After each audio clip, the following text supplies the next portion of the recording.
everyone. I'm going to start reading from today, and the first novel I've picked is The Enormous Crocodile by Roald Dahl, and I hope you enjoy it too. So let's begin. In the biggest, brownest, muddiest river in Africa, two crocodiles lay with their heads just above the water. One of the crocodile was enormous and the other was not so big. "Do you know what I would like for my lunch today?" the enormous crocodile asked. "No," the not so big one said. "What would you like?" The enormous crocodile grinned, showing hundreds of sharp white teeth. "For my lunch today," he said, "I would like a nice, juicy little child." "I never eat children," the not so big one said. "Only fish." "Ho, ho, ho," cried the enormous crocodile. "I'll bet if you saw a fat, juicy little child paddling in the water over there at this very moment, you'd gulp him up in one gulp."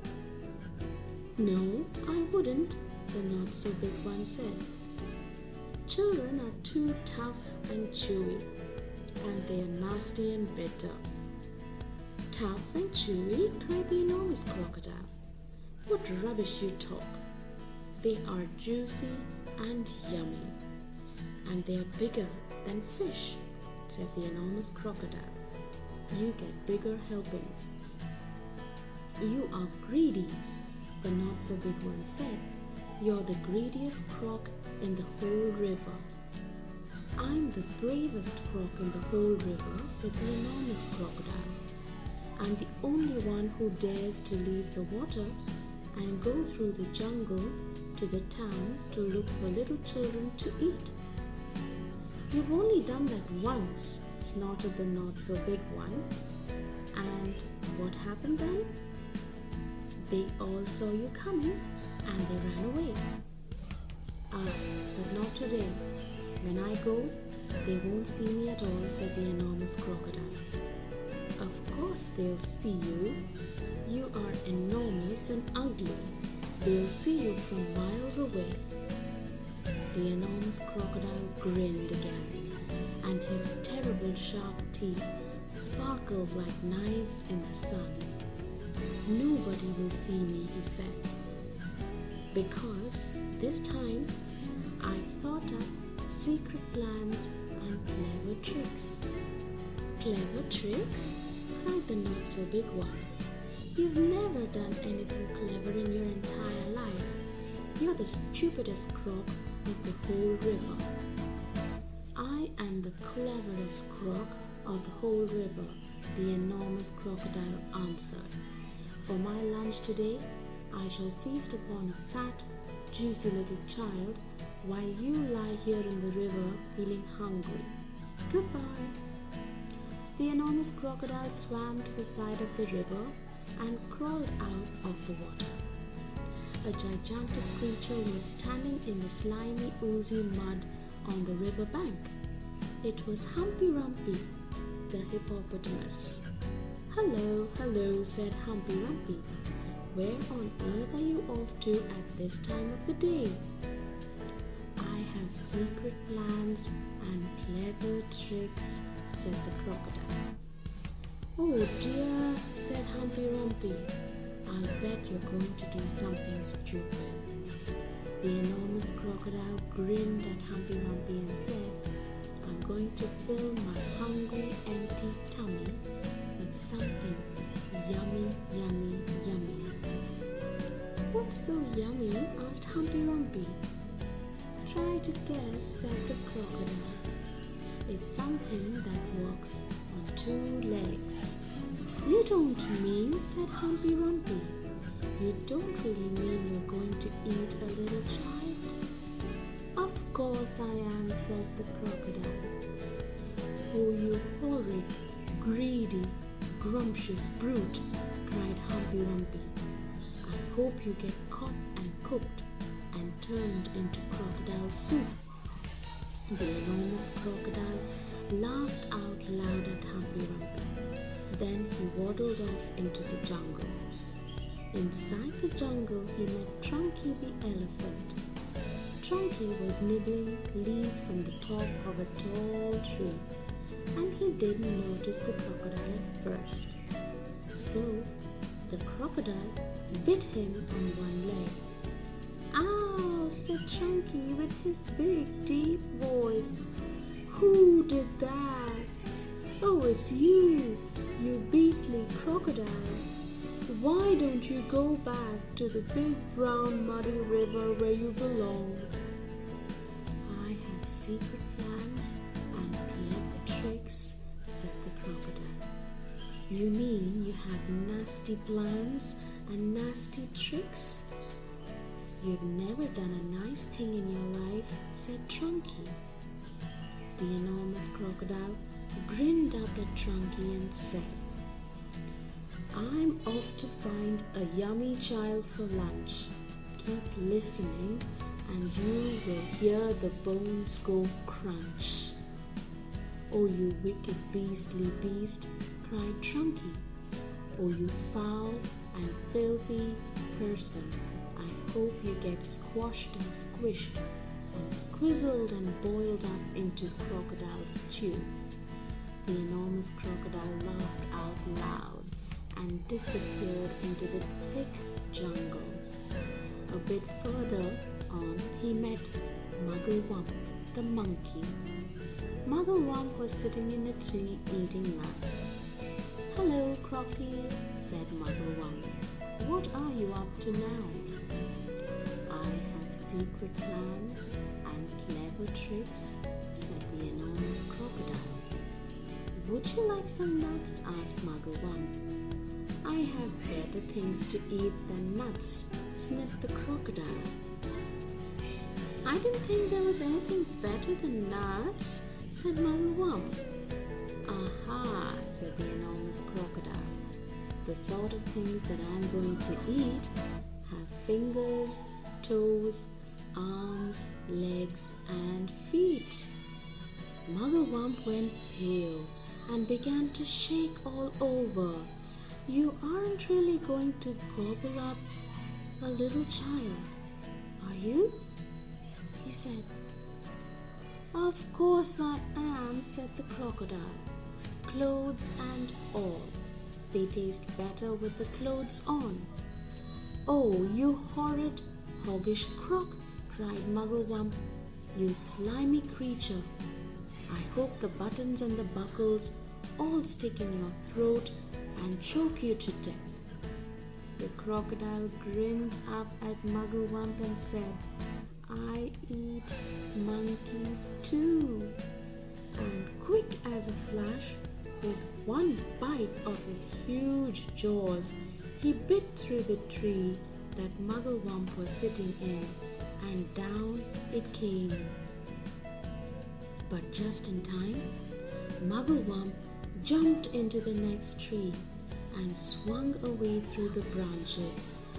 A bit further on, the enormous crocodile met the roly-poly bird. The roly-poly bird was building a nest in an orange tree. "Hello there, the enormous crocodile," sang the roly-poly bird. "We don't often see you up here in the jungle." "Ah," said the crocodile, "I have secret plans and clever tricks. I hope it's not something nasty," sang the roly-poly bird. "Nasty?" cried the crocodile. "Of course it's not nasty. It's delicious. It's luscious. It's superb. It's mushes. It's duper. It's better than rotten old fish. You mash it and munch it. You chew it and crunch it. It's lovely to hear it go squish." It must be berries," sang the roly-poly bird. "Berries are my favorite food in the whole world. Is it raspberries, perhaps? Or could it be strawberries?" The enormous crocodile laughed so much his teeth rattled together like pennies in a money box. Crocodiles don't eat berries, he said. We eat little boys and girls, and sometimes we eat roly-poly birds as well. He just missed the bird, but he managed to catch hold of the long, beautiful feathers in its tail. The roly-poly bird gave a shriek of terror and shot straight up into the air, leaving its tail feathers behind in the enormous crocodile's mouth. At last, the enormous crocodile came out of the other side of the jungle into the sunshine. He could see the town not so far away. Ho, ho, he said, talking aloud to himself, and he walked through the jungle has made him even hungrier than ever. One child isn't going to nearly fill him up today, he thought. He started to creep forward towards the town. The enormous crocodile saw a place where there were a lot of coconut trees. He knew that children from the town often came there looking for coconuts. The trees were too tall for them to climb, but there were always some coconuts on the ground that had fallen down. The enormous crocodile quickly collected all the coconuts that were lying on the ground. He also gathered together several fallen branches. Now, for clever trick number 1. It won't be long before I'm eating the first part of my lunch.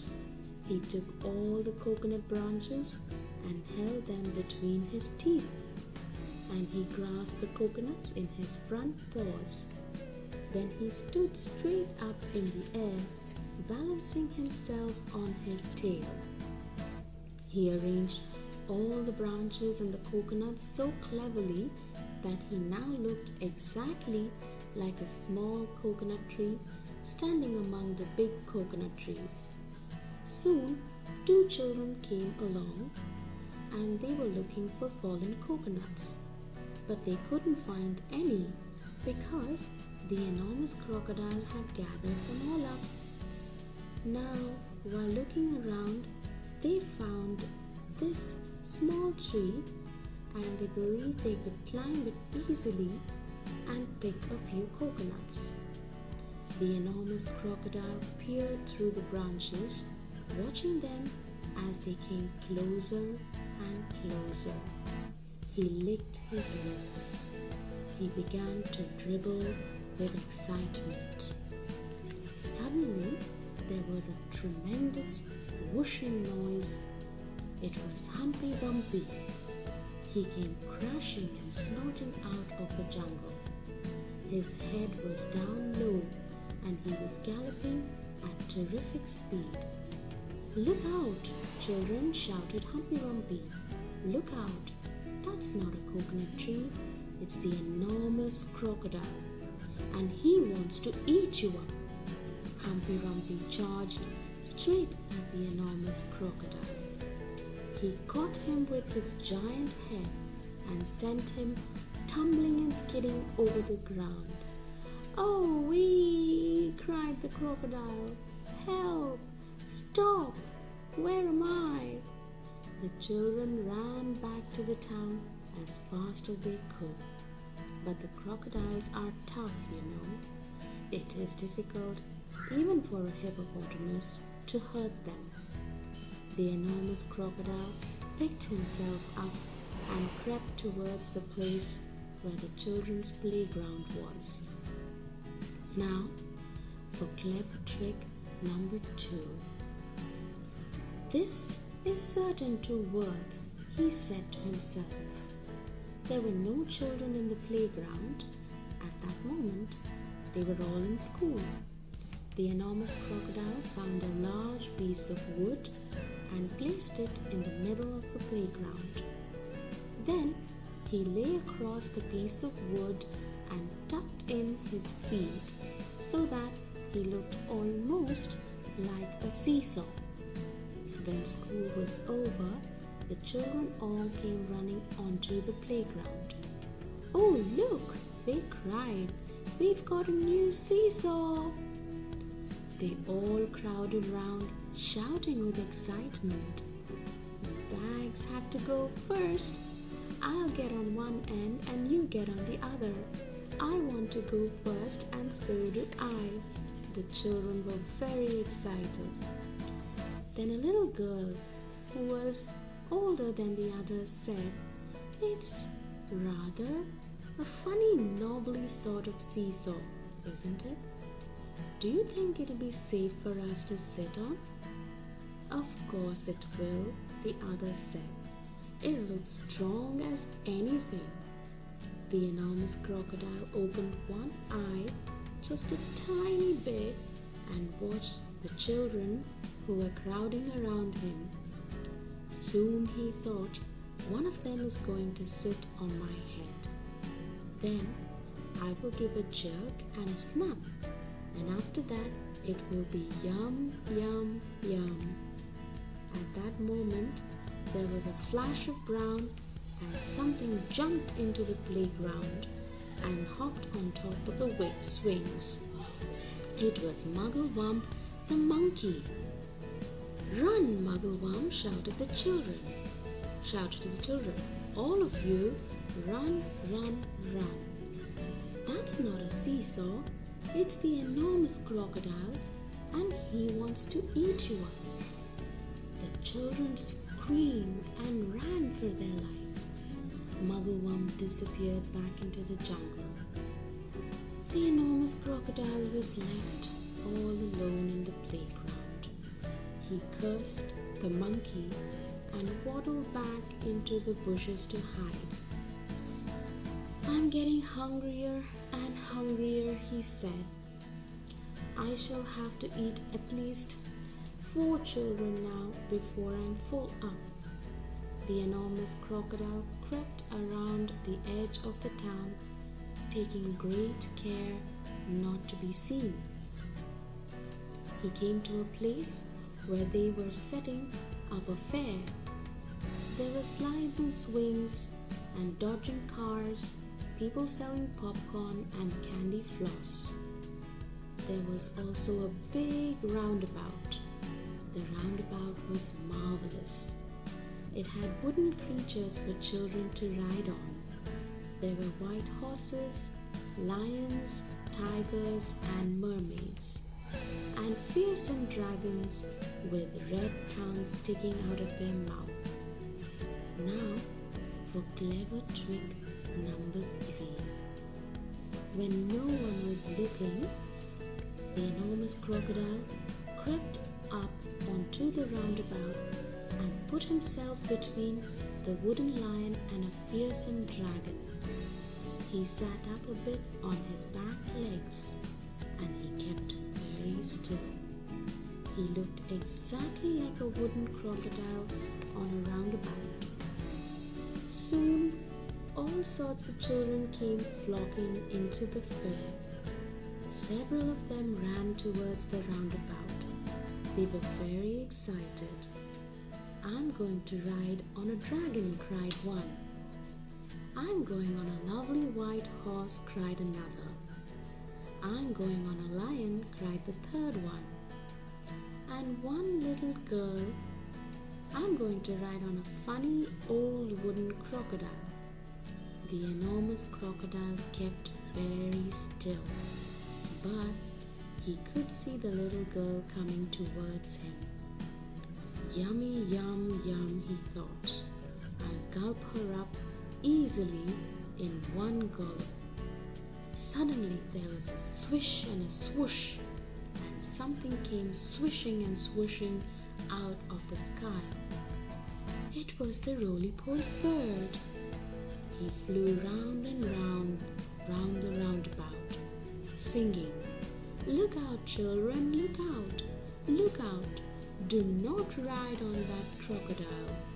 "It's not a wooden crocodile," sang the roly-poly bird. "It's a real one, the enormous crocodile from the river, and he wants to eat you all up." The children turned and ran as far away as they could. Even the man who was working the roundabout jumped off it and ran away as fast as he could. The enormous crocodile cursed the roly-poly bird and waddled back into the bushes to hide. "I'm so hungry now," he said to himself. "I could eat 6 children before I'm full up." And just outside the town, there was a pretty little field with trees and bushes all around it. This was called the picnic place. There were several wooden tables and long benches. The people were allowed to go there and have a picnic at any time. The enormous crocodile crept over to the picnic place.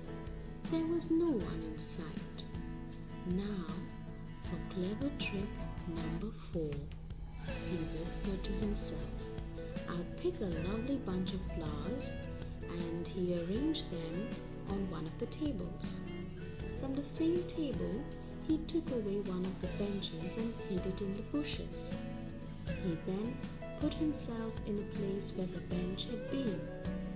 By tucking his head under his chest and by twisting his tail out of sight, he made himself look very much like a long wooden bench with 4 legs. Soon, 2 boys and 2 girls came along carrying baskets of food. They were all from one family, and their mother had said to them that they could go out and have a picnic together. "Which table shall we sit at?" said one. "Let's take the table with the lovely flowers on it," said the other. The enormous crocodile kept as quiet as a mouse. "I shall eat them all," he said to himself. "They will come and sit on my back, and I will swizzle my head around quickly, and after that it'll be squish, crunch, and gollop." Suddenly, a big deep voice from the jungle shouted, "Stand back, children! Stand back! Stand back!" The children stopped and stared at the place where the voice was coming from. Then, with a crashing of branches, Trunky the elephant came rushing out of the jungle. "That's not a bench you were going to sit on," he bellowed. "It's the enormous crocodile, and he wants to eat you all up." Trunky trotted over to the spot where the enormous crocodile was standing, and quick as a flash, he wrapped his trunk around the crocodile's tail and hoisted him up into the air. "Hey, let me go!" yelled the enormous crocodile, who was now dangling upside down. "Let me go, let me go." "No," Trunky said. "I will not let you go. We've all had quite enough of your clever tricks." Trunky began to swing the crocodile round and round in the air. At first, he swung him slowly. Then, he swung him faster and faster and faster and faster still. Soon, the enormous crocodile was just a blurry circle going round and round Trunky's head. Suddenly, Trunky let go of the crocodile's tail, and the crocodile went shooting high up into the sky like a huge green rocket. Up and up he went, higher and higher, faster and faster. He was going so fast and so high that soon the earth was just a tiny dot miles below. He whizzed on and on.